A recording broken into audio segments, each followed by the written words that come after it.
Bener, buat apa kalian kayak numpuk masker sehari Hey guys, welcome to my channel Claire Per hari Senin tanggal 2 Maret 2020 kemarin, Pak Jokowi sudah mengumumkan bahwa di Indonesia sudah ditemukan 2 kasus positif coronavirus. COVID-19 udah masuk ke Indonesia ya. Karena itu masyarakat langsung bereaksi, and that's why kita semua di sini hari ini aku bersama dengan teman-teman dokter yang lain. Ada Dokter Adin, Dokter Aiman, Dokter Kevin, dan Dokter Nadia di sini. Jadi kita di sini satu suara, tujuannya pengen menginformasikan ke masyarakat dan teman-teman semua yang nonton info yang benar tentang COVID-19 ini ya, supaya mereka tuh nggak parno, bener, dan melakukan hal-hal berlebihan yang sebenarnya nggak perlu. Dan di video kali ini kita nggak bakal jauh-jauh ngebicarain tentang coronavirus itu apa, dari mana, mitos. Sekarang aku pernah lihat di YouTube kamu.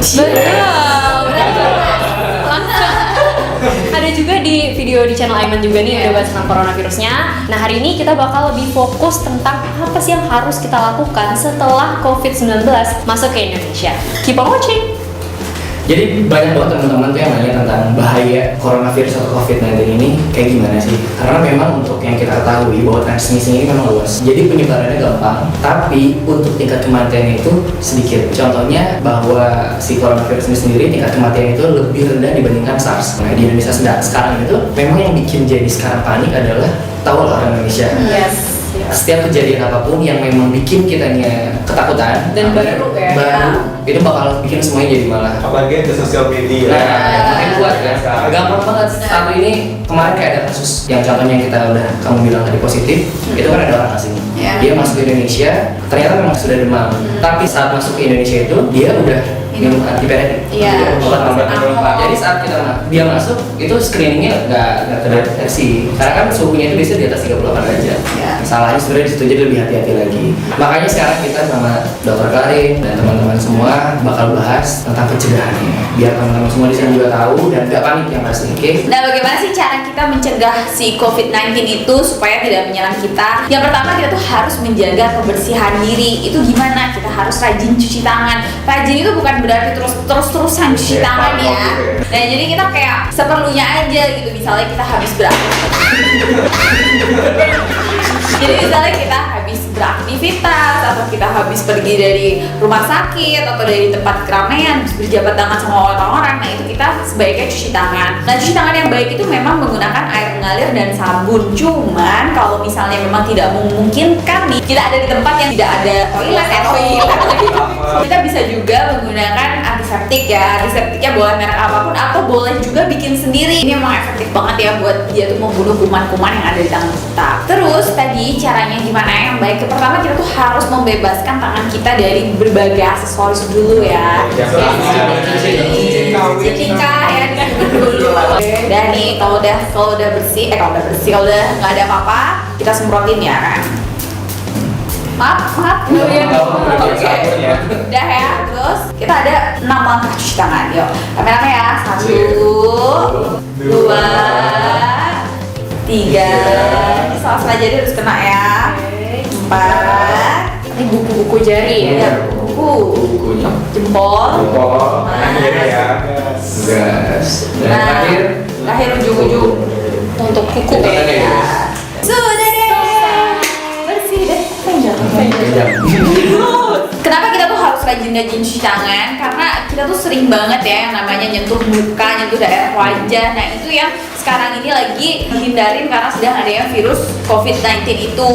Dan area yang paling kita hindari untuk kita pegang itu adalah mata, hidung, dan mulut. Karena itu adalah salah satu tempat masuknya kuman dari luar ke dalam tubuh kita. Oke, selanjutnya adalah masker ini yang lagi heboh banget ya. Harga sampai 15 juta. 25 juta itu bisa beli rumah, beli jam DP lah. 15 juta DP lah. Jadi yang terpenting harus diketahui siapa sih yang boleh pakai masker, Jadi dari WHO, Kemenkes atau CDC itu Badan Kesehatannya Amerika cuma menyarankan orang yang sakit atau orang yang beresiko sakit, contohnya tenaga kesehatan atau kalian punya saudara kalian yang sakit menemani ke rumah sakit, itu boleh pakai masker. Sedangkan orang yang sehat nggak disarankan pakai masker. Di sini ada 2 jenis masker. Sekarang ini orang udah banyak tahu nih semenjak heboh virus corona ada semenjak heboh COVID-19 ini ada yang semua hampir tahu masker N95 ini. Padahal N95 ini hanya dibutuhkan oleh tenaga kesehatan. Jadi orang-orang yang bukan tenaga kesehatan nggak usah lah pakai masker N95 ini. Beberapa rumah sakit soalnya itu ada temen dia jatah harian itu susah banget. Itu di rumah sakit tuh bayangin. Jangankan orang-orang awam ya, di rumah sakit udah kesulitan. Kayak kasihan buat ya kami atau teman-teman tenaga kesehatan lainnya yang memang membutuhkan gitu. Betul banget. Ini kita bilangnya masker bedah. Surgical mask. Nah, masker bedah ini ada 3 lapis ya. Gampangnya ada lapis yang buat di luar ini yang warnanya biru lah atau hijau. Ada yang pink juga sih. Ada yang bunga-bunga. Ada bunga juga. Secara umum yang warnanya kayak gini. Terus ada lapisan di dalamnya dan lapisan di tengahnya dan lapisan dalamnya berwarna putih. Jadi jangan ketukar. Kalian udah pernah jelasin kan? Kalau yang berwarna itu di luar.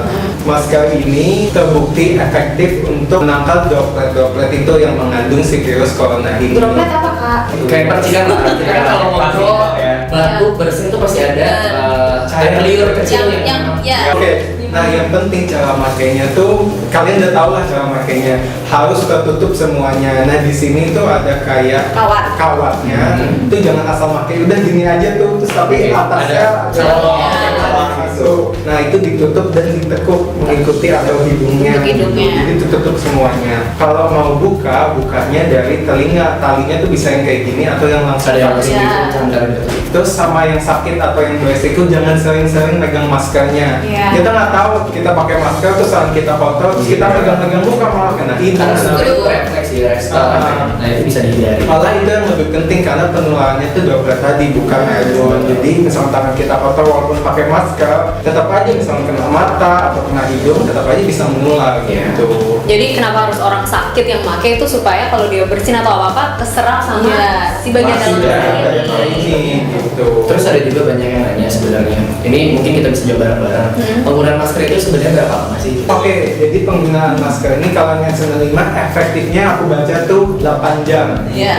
Nah, kalau masker bedah biasa ini paling lama maksimal banget itu 6 jam. Tapi kalau kalian gampang keringetan, itu lembab ya cepet diganti karena ini gampang banget, nggak efektif gitu untuk menahan virus atau kuman. Lagi heboh sekarang ini banyak masker-masker bekas, bahkan udah tangkap itu dijual belikan lagi. Kan kita nggak tahu itu bersih atau enggak, makanya habis selesai pakai langsung digunting, dirobek, langsung diapain lah. Jadi kemana-mana gunting.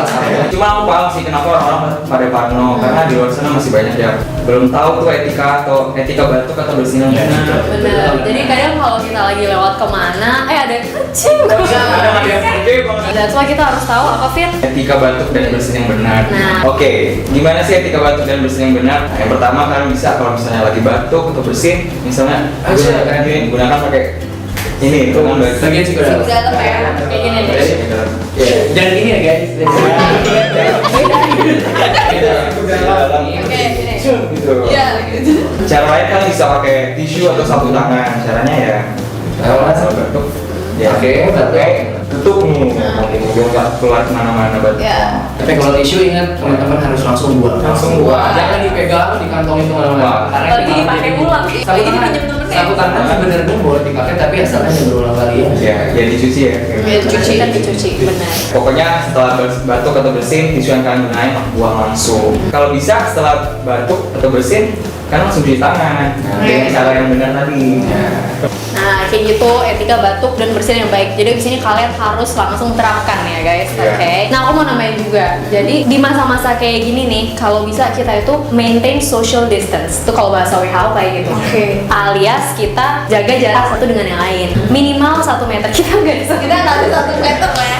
Apalagi buat yang lagi PDKT kayak atau sama sahabatnya atau gimana, jangan baper dulu. Why? Ada alasannya. Jadi ketika seseorang tuh berbicara kayak gini, kan ada droplet percikan partikel-partikel air dari mulut mulut kita yang keluar tuh paling jauh 1 meter guys. Setelah 1 meter, karena dia itu berat partikelnya air, dia akan jatuh ke permukaan. Nah, jadi nomor 1 kita harus jaga 1 meter, kalau bisa 1 meter lebih, supaya kita nggak kena dropletnya siapapun yang ada di sebelah kita. Kemudian karena dia jatuh ke permukaan, ya kita juga harus rajin-rajin ngebersihin apapun permukaan yang ada di rumah kita. Kayak meja makan, kayak meja belajar, gagang pintu. Nah, itu yang paling. Tapi sebenarnya ini harus dikhususkan, memang ada orang yang sakit, jangan sampai setelah kita ngomong ini semua akan bersih. Karena mereka ketakutan ini makin balik lagi. Tidak ada yang sakit, ya udah kita harus hati-hati aja yang tadi kelarin. Atau sakit pakai masker tapi semua bersih. Nah, itu jangan. Nggak usah. Atau lebih parah lagi nggak kemana-mana, nggak sakit, semua dibersihin. Di kasur aja begini duduk. Kalau emang ini bersih ya. Nah, terus selanjutnya ini kan tadi buat orang yang sehat nih. Nah, kalau buat orang yang sakit, Nah, jadi buat teman-teman misalnya yang ngalamin gejala demam itu adalah suhu di atas 37,5. Jadi itu juga pentingnya buat kalian itu punya termometer di rumah. Terus kemudian batuk dan sampai misalnya mengalami gejala sesak nafas, dan juga misalnya kalian punya riwayat berpergian ke luar negeri. Nah, itu mungkin kalian itu datang ke rumah sakit dan kalian menceritakan aja secara jujur. Maksudnya jangan ditutup-tutupi. Karena sebenarnya itu lebih bukan egois sih, maksudnya kayak kita cerita jujur, itu keselamatan bukan untuk kita sendiri, Iya, buat orang lain juga. Toh juga maksudnya belum tentu juga yang berpergian itu tadi itu kena corona. Justru kita bisa mencegah lebih dini, ya kan? Meminimalisir juga agar virus ini tuh nggak semakin menyebar luas, ya kan? Tapi misalkan kalian batuk pilek biasa, terus ada riwayat kontak, ada riwayat wabah, ya pokoknya nggak ada syarat-syarat itu yang untuk menegakkan diagnosis ada suspek corona, nggak usah panik. Bener banget. Karena yang menyebabkan batuk pilek ringan itu bukan cuma COVID-19, ada banyak banget, ada Bisa karena alergi, atau jenis corona yang lain juga bisa. atau jenis influenza yang lain, banyak banget lah pokoknya jenis-jenis virus yang bisa bermanifestasi jadi demam batuk pilek. Nah, itu kalian mungkin bisa beli dulu nih obat-obat yang ada di warungnya, obat-obat yang dijual bebas, ya kan, untuk batuk berdahak, untuk demam dan lain-lain. Banyak juga virus-virus yang lain, kuman-kuman yang lain. Jangan sampai kalian cepet-cepet ke rumah sakit justru mendapatkan virus yang baru, karena maksudnya seseorang itu kalau lagi dalam kondisi demam batuk pilek itu kan berarti imunitas tubuhnya lagi rendah. Nah, kalau kalian cepet-cepet ke rumah sakit kan justru semakin menjemput itu tadi ya, kemungkinan besar gitu. Jadi maksudnya lebih baik kalian obatin dulu sendiri. Kalau memang ternyata beberapa hari itu tidak ada perbaikan, kalian boleh langsung periksa ke dokter. Iya benar. Atau contohnya kayak misal dalam seminggu tiba-tiba ada sesak nafas, atau gejalanya udah diobatin obat warung malah memburuk, nah itu baru boleh silakan cek rumah sakit. Iya. Jadi kita perlu kasih batasan antara kapan sih kita pilek biasa, nggak khawatir, pilek biasa perlu diwaspadai dan benar-benar harus langsung waspada. Betul. Menurut data, kita kan semua berdasarkan angka ya, evidence based medicine, jadi berdasarkan angka. Dan berdasarkan sumber yang Kredibel juga. Yes. Yang tadi Adit jelasin, udah dijelasin bahwa saat ini ada 91.000 orang mengalami atau terinfeksi si COVID-19 ini, dan 80%-nya di Cina, ya hampir 90%-nya lah. Per tanggal 3 Maret ya. Per tanggal 3 Maret ini. Dari 90.000 itu, 91.000 itu yang mengalami kematian sekitar 3.000-an. Jadi kurang lebih 2-3% orang mengalami kematian akibat si COVID-19 ini. Dan yang perlu kalian tahu, kebanyakan itu yang berusia lansia atau di atas 50 tahun. Jadi menurut data, ini semua menurut angka loh, yang di bawah 50 tahun itu hanya 0,2% aja. angka kematian yang disebabkan oleh si COVID-19 ini. Mungkin kalau bisa dijelasin 0,2% itu artinya 2 per 1000 orang yang terkena itu bisa meninggal itu cuma 2 orang. Iya. Yang di bawah 50 dan bukan ada di Cina. Jadi buat kita nih yang nonton ini yang mungkin masih muda, masih usia produktif segala macem ya. Masih daya tahan tubuh masih bagus lah, mengalami sakit tertentu, nggak usah terlalu panik. Dan dari 91.000 itu 46.000 atau 48.000-nya udah sehat gitu. Jadi bisa dibilang penyakit ini atau COVID-19 ini bisa disembuhkan. Yes, gitu. dia bukan sesuatu yang ketika kita dapat maka bisa mematikan gitu. Betul, betul. Karena ini adalah virus yang artinya self limiting disease ya. Jadi badan kita tuh melawan virus ini dengan sistem imun kita sendiri guys. Jadi selama ini tuh kita sakit flu, batuk, pilek biasa kan disebabkan oleh virus. Dari zaman dulu sampai sekarang nggak ada obat membunuh virus. Jadi Bener. kalau kalian tanya obatnya udah ada apa belum, ya belum ada. Nah, itu Dari dulu dia. obat flu juga nggak ada. Dan Yang dia. kalian jelasin ya daya tahan tubuh kita yang ngebunuh si virus itu. Justru PR kita sekarang itu adalah meningkatkan imunitas tubuh, Iya. yaitu kita makan makanan yang sehat, rajin olahraga, Tidur yang Tidur cukup. teratur. Jangan stres ya juga. jangan stres. Kunci melawan corona tuh justru bahagia, ya kan? Yang ada stres, sistem imun makin rendah malah Iya. makin rentan gitu. Betul. Jadi just keep calm and Ya, stay santai positive. aja. Yang penting jaga kesehatan gitu. Iya. Iya. Nah banyak juga nih yang nanya, banyak juga kan yang kerja, yang di sekolah, atau naik bus, angkutan umum. Ya. Apa sih yang kita lakukan untuk tidak tertular oleh COVID-19 ini? Ya sebenarnya lebih kesadaran diri sendiri Iya, sih. Apalagi betul. orang-orang yang memang merasa sakit, ya Iya. otomatis kita harus pakai masker yang tadi sudah Kayak kita dikasih. jelasin. Lebih memprotek diri kita agar tidak menularkan penyakitnya kayak gitu. Jadi sebenarnya bukan berarti ketika kita ketemu sama orang di MRT atau misalnya di tempat kerja kita menjaga jarak jauh-jauh gitu, nggak kayak gitu. Tapi lebih tahu apa yang harus kita lakukan. Selain itu yang kayak tadi Nadia jelasin, yang terpenting jaga daya tahan tubuh. Nah, itu. Karena itu satu-satunya yang bisa membunuh virus apapun, termasuk si COVID-19 ini. Bener, buat apa kalian kayak numpuk masker Iya. Olahraga beli antiseptik satu bidang tapi badannya tuh lemah dan mau sakit ya sama aja. Ya, sama aja. Oke, jadi sekian dulu guys info yang bisa kita semua berikan di video kali ini. Sekali lagi mengenai COVID-19 ini, coronavirus disease 2019 ini, stay alert but not anxious. Kalau kata dokter Mike tadi. Boleh waspada tapi tidak perlu panik guys. Jadi kita semua calm aja. Dan BTW video ini dibuat tanggal 3 Maret 2020. Jadi semua info yang kita sampaikan hari ini tuh adalah info terbaru hingga hari ini. Seandainya kalian nonton ini besok-besok ya mungkin aja ada perkembangan yang lebih baru lagi gitu. Jadi kalian juga harus stay updated di info-info dari Kemenkes dan Kominfo di situs-situs yang resmi guys. Ya, jangan situs hoax ya. Yes. Jangan dari grup-grup yang ya menyebarkan.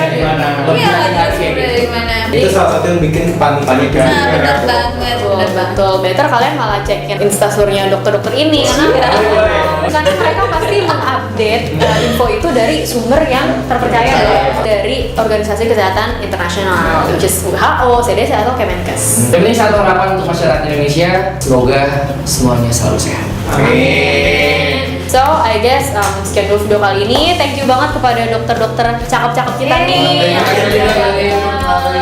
Dokter Adit, Dokter Aiman, Dokter Nadia, dan Dokter Kevin. Thank you so much. Hopefully, aku percaya video ini bermanfaat dan membantu buat kalian semua. Thank you so much for watching guys. Share ke teman-teman dan keluarga kalian. Share. Okay, see you in my next video. Bye.